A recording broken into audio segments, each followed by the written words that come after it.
how to clear app cache and data on Samsung Galaxy S25 Ultra or any other latest Samsung S25 series. Open the app drawer on your device. Tap the Settings app. Now scroll down up to Apps. Now tap on Apps. Here you can see the list of different available applications on your device. If you want to see the system default apps, tap on these three line. Here toggle on the option Show System Apps.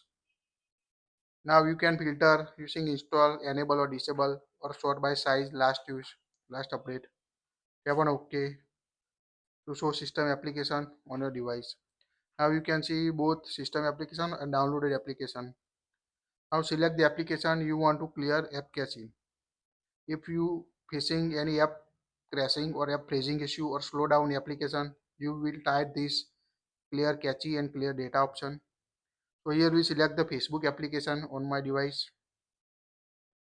So find for the Facebook.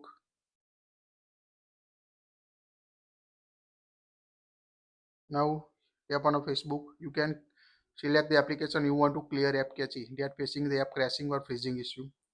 Now scroll. Here you can find the storage option in the usage section. So tap on storage. Now here you can see 26.30 MB. At the bottom right side you can see clear cache option on your S25 Ultra or any other Samsung devices to clear the cache. Now tap on the clear cache and you can see the 0 byte. Clearing the app cache will temporarily remove Facebook data or selected application data. If you want to permanently delete apps data, tap on a clear data button. Here you can see remove the all data. Select the data you want to remove and tap on a clear to clear data or permanently delete data on your device. So it's quite easy to clear app cache and data on your Samsung S25 Ultra or any other Samsung device. That's it. If you like it, share it.